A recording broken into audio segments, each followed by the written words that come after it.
Senator Kiko Pangilinan may inexpose. Hindi na nakapagpigil, binisto na ang Pangulong Bongbong Marcos. Halika, atin itong pag-usapan mga kaibigan.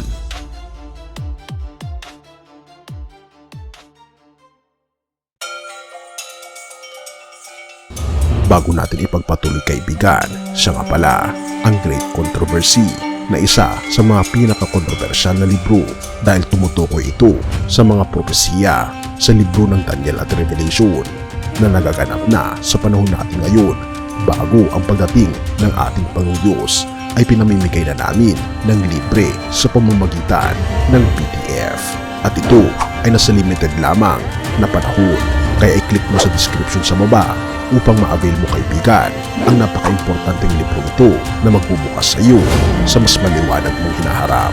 Purihin ang ating Panginoon Diyos at tayo magpatuloy. What? Ito na naman tayo mga kababayan. Senator Kiko Pangilinan may sinabi, binisto ang Pangulong Bongbong Marcos. In fairness to the president, sabi nga nila better late than never. I was reading some of the comments no na some of the columnists no na this happened under his watch. But yun na nga, he should have been on top of this. But andyan na tayo and he was the one who set pretty much this in motion when he said mahiya naman kayo sa SONA, and he followed through with a press conference, and he was the one who identified the 15 contractors who got all the the biggest amounts dito sa billion pesos. Pero teka, bago ka mag-react, huminga ka muna dahil baka magulat ka sa twist na ito. Sabi ng ilan, better late than never. Oo, may mga nagsasabi at kumu-question bakit daw nangyari ito sa ilalim ng administrasyon niya. Pero sino ba talaga ang nagpasimula ng aksyong ito? Hindi ba't si Pangulong Bongbong Marcos mismo? Atin pang pakinggan si Senator Kiko. In fairness to the president, sabi nga nila better late than never. I was reading some of the comments no na some of the columnists no na this happened under his watch. He should have been on top of this, and he was the one who set pretty much this in motion when he said mahiya naman kayo sa SONA, and he followed through with a press conference, and he was the one who identified the 15 contractors who got all the the biggest amounts dito sa billion pesos. Oo, siya ang naglantad ng mga 15 kontraktor na kumakamal ng bilyon-bilyon. Kung tutuusin, pwede namang iyon baliwalain. Therefore, ang mas nakakagulat, sa halip na umiwas, si Pangulong Bongbong Marcos pa mismo ang naglatag ng datos at humarap sa mamamayan. Nag-press con, nagbigay ng pangalan, nagbigay ng direksyon. Kaya sino ang tunay na binisto? Si Pangulong Bongbong Marcos ba o yung mga ayaw mabuking?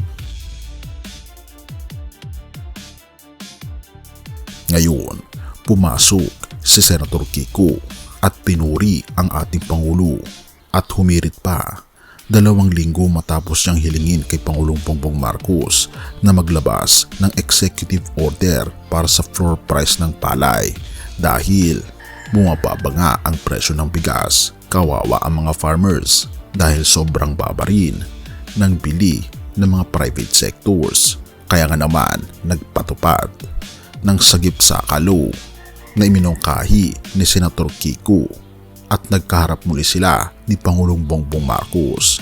Pero anong nangyari?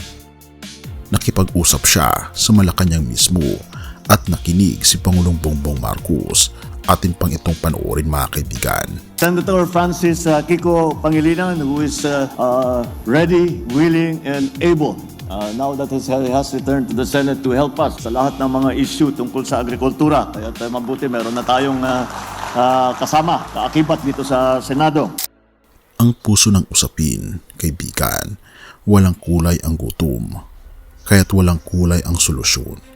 Hindi pula, hindi dilaw, hindi asul, therefore malinaw.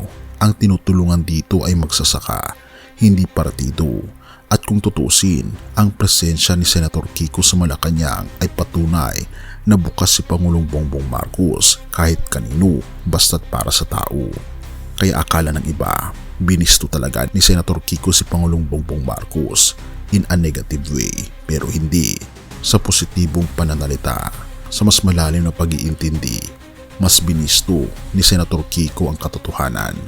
Si Pangulong Bongbong Marcos ang Pangulong may tapang, maglatag ng tunay na solusyon. Hindi niya tinakasan, bagkus tinutukan. Therefore kaibigan, sa halip na kahinaan, ipinakita ni Pangulong Bongbong Marcos ang lakas ng pamumuno. Nakikinig, kumikilos at walang pinipili. Kung tutuusin, ito ang uri ng pamahalaan na dapat suportahan. Kaya bago ka maniwala sa narinig mong binisto, tanungin mo muna. Dahil hindi si Pangulong Bongbong Marcos ang nabisto, kundi yung mga ayaw ng pagbabago. Mga kaibigan, mga kapatid, sa usaping ito ng pamahalaan, hustisya at pangangailangan ng ating mga magsasaka, makikita natin ang sinasabi ng propeta sa Habakuk 3 verses 17 to 18.